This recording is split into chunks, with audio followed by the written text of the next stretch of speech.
పేరు వింటాం అంతే, రాణా ప్రతాప్ అని వింటాం కానీ. అండ్ ఇంకొక పేరు చెప్తా, అసలు మీరు సరే శివాజీ రాణా ప్రతాప్ వీళ్ళ పేర్లు కనీసం విని ఉండొచ్చు. బప్పారావుల పేరు ఎప్పుడైనా విన్నారా? అసలు ఎవరో తెలియదు. ముస్లిం డైనాసిటీని గడగడలాడించినటువంటి వాడు. అండ్ ఇందాక చెప్పానే లలితాదిత్య ముక్తపీడ, ఆయనకు అత్యంత సన్నిహితుడు. భారతదేశంలో ధర్మాన్ని కాపాడడానికి కంకణం కట్టుకున్నటువంటి మహావీరులు వాళ్ళు. రాజా దాహిర్ పేరు ఎప్పుడైనా విన్నారా? పేరు ఇవన్నీ చెప్తుంటే మన హిస్టరీలో ఎంత మిస్ అయ్యాను ఇప్పుడు అర్థమవుతుంది నాకు. మీరు చెప్తుంటే ఇక తెలియనంటే తెలియదని చెప్పాలి. మరి ఎంతమంది వీరులు ఉన్నారు తెలుసా? ఒక్కొక్కళ్ళని నిద్రపోకుండా ఈ అంటే గడగడలాడించారు అంటారు కదండి. గడగడలాడించారు, వణికించారు. లాచిత్ బోర్ఫుఖాన్ పేరు విన్నారా? ఇవన్నీ నోరు కాదు, నోరు తిరగని. సార్ అస్సాముకు పోండి తెలుస్తుంది. లాచిత్ బోర్ఫుఖాన్ పేరుతో ఒక యూనివర్సిటీ ఉంది. మరి ఇవన్నీ మన వాళ్ళకి పెద్దగా ఎవరు తెలియదు అని అంటే నీ పాఠ్య పుస్తకాలు నీకు అంత చెప్తున్నాయి. ఈ అక్బరు, షాజహాను ఇవన్నీ కూడా పక్కన పెట్టి ముందు ముఖ్యంగా మన వాళ్ళ సంస్కృతి, మన వాళ్ళ యొక్క వాళ్ళు ఏమేం చేశారు. రాణి చెన్నమ్మ, మన ఇప్పుడు ఆడవాళ్ళు ఒంటింటి కుందేళ్ళు, ఆడవాళ్ళు అది, ఆడవాళ్ళు ఇది, ఆపలలు కత్తి పట్టుకొని నరికినటువంటి కాళికామూర్తులు ఎంతమంది ఉన్నారు ఆడవాళ్ళు మన భారతదేశ చరిత్రలో. మనకు తెలిసిన రాణి రుద్రమదేవి పేరు ఒకటి చెప్తామండి. రాణి చెన్నమ్మ, రాణి భోగవతి, అహల్యాబాయి హోల్కర్, రాణి రుద్రమదేవి మన ఆడబిడ్డ, తెలుగువారి ఆడబిడ్డ. ఓకే, పద్మిని. ఎంతమంది త్యాగమూర్తులు ఉన్నారు, ఎంతమంది వీరమాతలు. వీరమాతలే కాదు, వీర వనితలు. అవును, వీరమాత అంటే వీరుడికి జన్మనిచ్చేది. వీర వనిత అంటే తనకు తాను స్వయంగా యుద్ధానికి వెళ్ళేది. అయితే ఇవన్నీ అంటే ఇప్పుడు మాలాంటి వాళ్ళకి ఇంట్రెస్ట్ ఉందనుకోండి, చదవాలనుకోండి, ఎక్కడ చదువుతుంది? ఎందుకు దొరకవు సార్? ఎతకండి సార్. మనం ఇప్పుడు వెతికితే దేవుడే దొరుకుతాడు. కరెక్టే, వెతకాలి, ఆ సమయం చేసి. మీరు దేవుడే దొరకగా ఈ దొరకవా? ఇప్పుడో నీ కాలానికి కొంచెం అటు ఇటుగా జరిగినటువంటి విషయాలు ఇవి. దీన్ని రికార్డ్ చేసినటువంటి రికార్డ్స్ ఉన్నాయి. ఓకే, ఇందాక మీరు శివాజీ గారిని చెప్తూ ఒక అందమైన స్త్రీని తీసుకొచ్చారన్నారండి.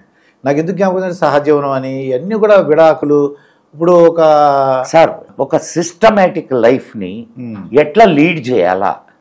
అండ్ ఇప్పుడు ప్రతి వాడికి అనేకమైన కోరికలు పుడుతుంటాయి సార్ మనసులో.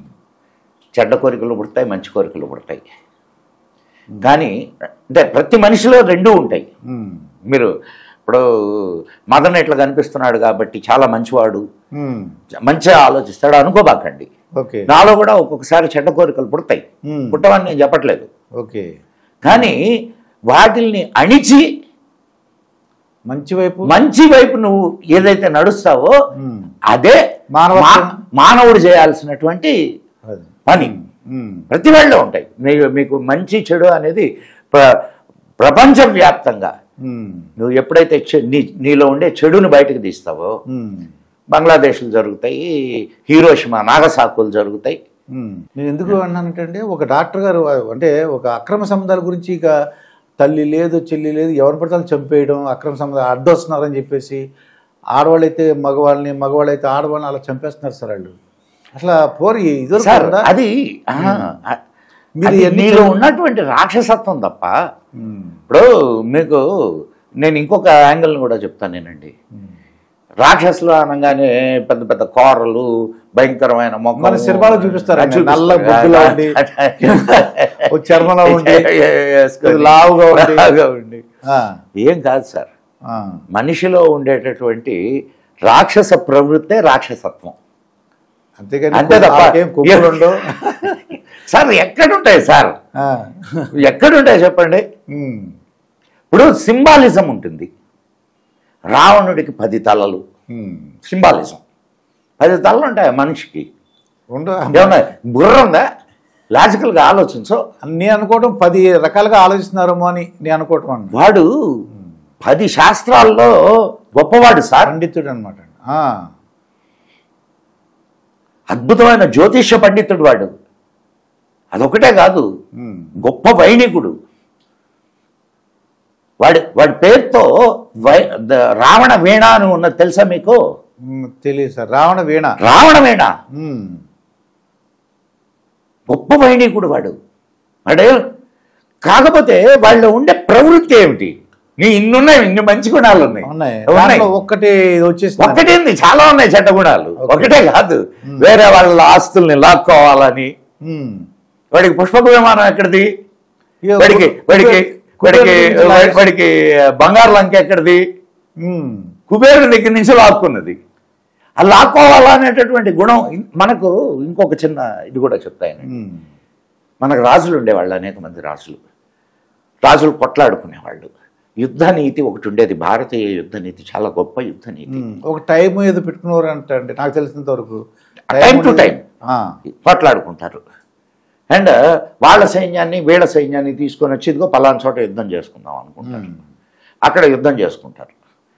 వీళ్ళు వెళ్ళేటప్పుడు కానీ వచ్చేటప్పుడు కానీ దారిలో తగిలేటటువంటి గ్రామాలని టచ్ చేయరు. స్త్రీ బాల వృద్ధుల్ని టచ్ చేయరు.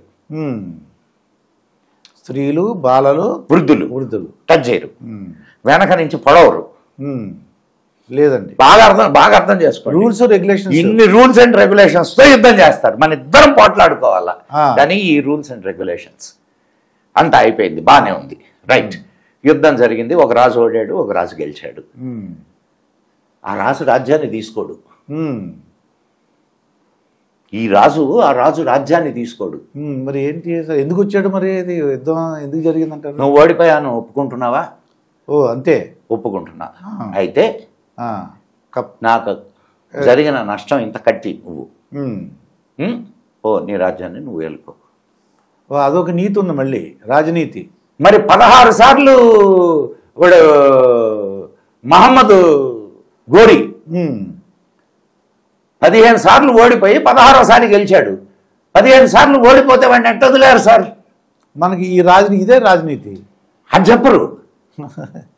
వాడు 16 సార్లు దండెత్తాడు. 16 సార్లు దండెత్తాడు అనే విషయం చెప్తారు తప్ప 15 సార్లు ఓడిపోయాడు అన్న సంగతి చెప్పరు. 16వసారి గెలిచినప్పుడు వాడు ఏం చేశాడు? ధ్వంసం చేయటం అవన్నీ మొదలెట్టాడు. ధ్వంసం చేసి రాజుని కళ్ళు పీకి భయంకరంగా చంపాడు. 15 సార్లు ప్రాణభిక్ష పెట్టినటువంటి ఒక మానవతా మూర్తిని. ఇది రాక్షసత్వం అంటే.